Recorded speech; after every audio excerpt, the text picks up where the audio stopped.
I cannot believe this shit.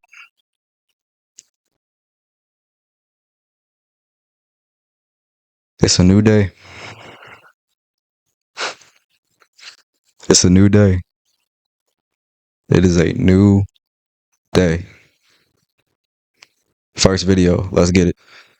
So this year I took my first step into comic creation, manga creation, by releasing my first chapter of my first ongoing series.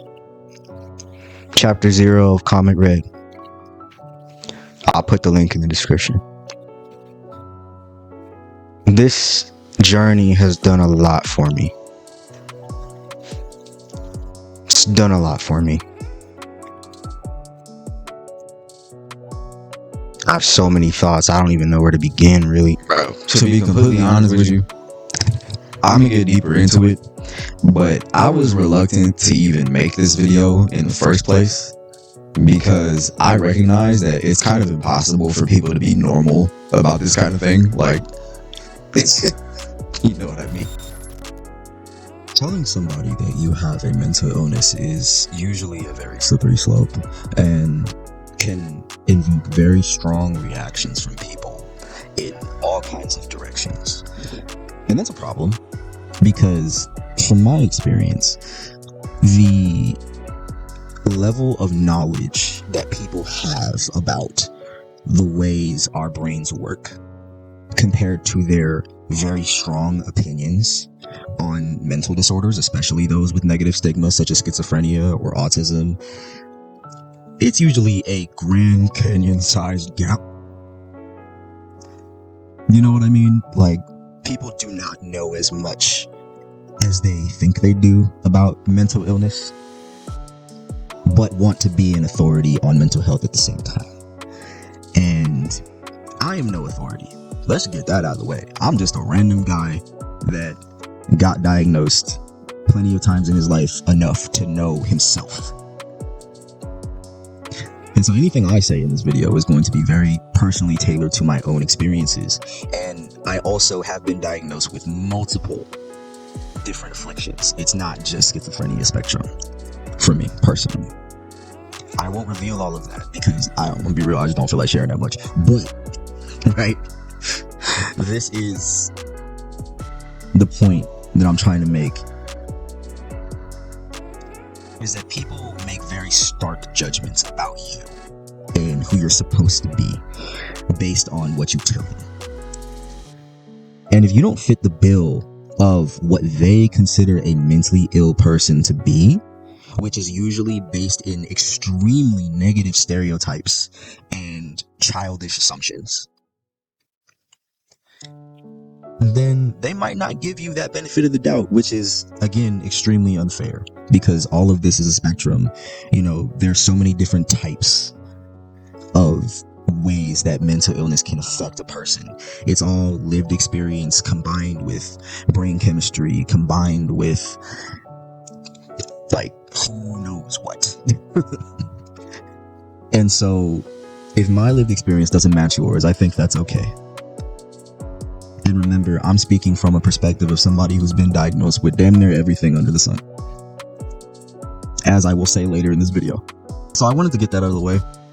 This is a very nuanced subject, and I feel like on the internet especially, there are many creators. Like, if you've ever been on the mental health side of TikTok, there are just so many creators that kind of enable this sort of learned helplessness when it comes to mental illnesses and disabilities. And I'm not a fan of that personally.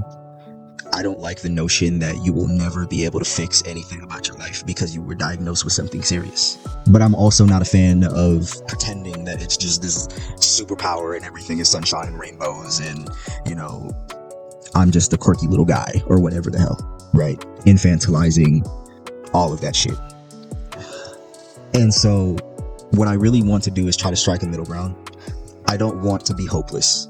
I want to do everything in my power to create the world that I want for myself and for the people that I love. At the same time, I have to acknowledge my disadvantages and learn to cope with them. And I will also acknowledge the ways that mental illness has made my brain unique And with that uniqueness can come certain advantages, especially when it comes to artistic fields. Because really, as long as I'm able to focus on something, which is a work in progress, right? We're working on that. As long as I'm able to focus on something, the way that I communicate then becomes the main focus. And the way that I communicate can produce very unique results because of my unique mindset. And I feel like it's okay to acknowledge that. We won't glorify anything, but I want to be honest, and I don't want to be pessimistic. And I hate how so many people view that pessimism as being more honest than positivity. But that's neither here nor there. I genuinely want to make space to acknowledge that mental illness is a battle. It's an everyday battle, and it's an invisible battle. And it's not fun to constantly have to fight with yourself. It's not fun. And if you are somebody that engages in that battle every single day, to the point where you're exhausted, to the point where you feel like all of your energy is spent trying to be stable, trying to take back control of your own mind from destroying itself, then I understand how you feel. And I will always make space for people who need to vent that. Because when push comes to shove, it's hard enough to function in everyday life for most people. I feel like most people have some form of executive dysfunction simply because of the way that society in 2025 America forces us to live. And obviously that's a loaded assumption. But really, we're all affected by this in some way, shape, or form. Not to say that everybody is severely mentally ill or has a condition, but it's never going to be perfect under the circumstances that we're living in. And so even if you aren't somebody who suffers from schizophrenia or who suffers from a different type of mental illness, I welcome you to examine yourself and to make space for that discussion to happen in the first place. Because I think that everybody deserves that kind of consideration, especially in times like these. But I'll start on the note of what does it mean to be a neurodivergent person in 2025? I feel like our experience as neurodiverse individuals is inherently kind of a lonely one. Because the people who understand you are a lot fewer and farther between.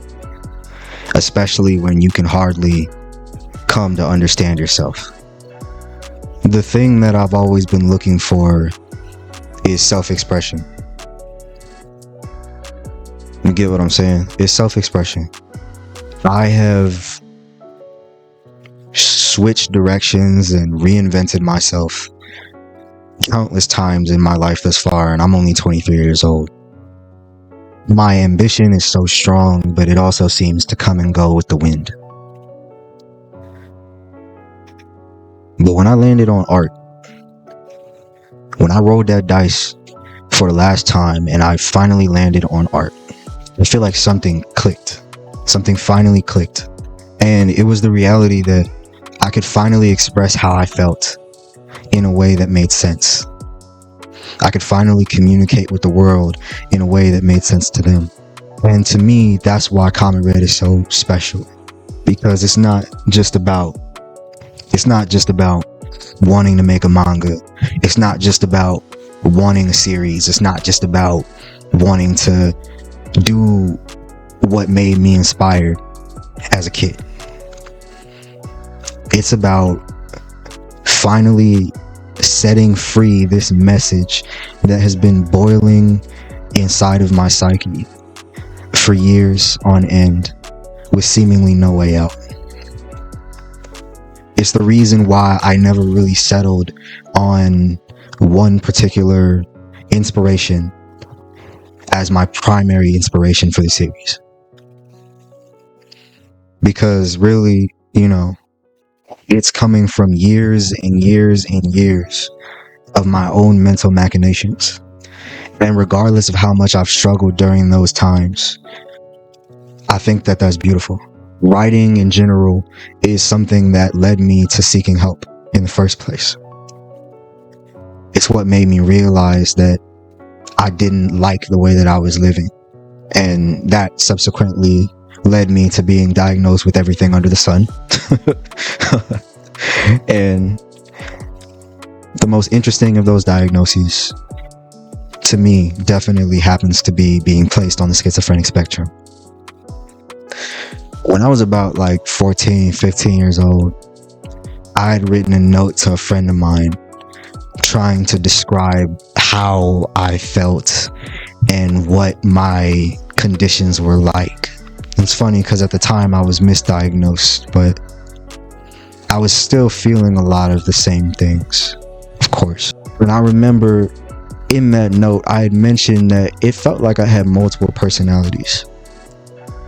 And why this is so interesting to me is because what this means to me now is that every single hallucination, every single voice that forced its way into my psyche came with its own set of ideas, came with its own personality, came with its own character. And at a certain point, it was like I had almost learned to externalize that struggle because I was so desperate to explain myself and explain my behaviors and explain what was causing me so much pain. These episodes were so strong that it almost felt like, you know, day to day, different voices would take over. And I explicitly even remember telling my mom that sometimes it felt like I was a passenger in my own mind. Like I could see my own body moving without my input, that I could hear and see my mouth moving without my input. And I've still had this experience as of late too. But what this means to me now is so much different because of the fact that I've started to take this path as a creative. What it means to me now is, again, so much different than what it used to mean. Because before, I was afraid that, like I said, I had multiple personalities, that I was just crazy. But now I look at it a little differently. I can kind of see that every single voice that forced its way into my mind had its own purpose, had its own set of ideals, had its own memories attached to it, you know. And I guess I'll expose myself a little bit. One of the ways that I used to kind of decide my opinion about things was that I would unconsciously start arguing with the different voices in my head. And it would all be out loud. It would all be externalized. One moment I would be one personality and then I would roleplay the other. And it wasn't like I was doing this on purpose. It was almost like I was way too deep into some sort of sick, twisted method acting. You know what I mean? And I catch myself when I'm doing it nowadays. But it's so interesting that I used to do that, because it's like when I'm in one of those modes, it's like I genuinely believe the things that I'm saying. And then I switch on a dime. Right? Or I'll have memories associated with one voice, with one personality, with one aspect of myself that is in control at that moment. And then the next day, I'm a different person and I completely forget everything that I thought and felt and believed in the previous day. Like, it was that bad at a certain point, especially during the pandemic. Oh my God. You know, but those tidbits aside, I say all that to say that every single aspect of myself that was participating in that internal war was its own character.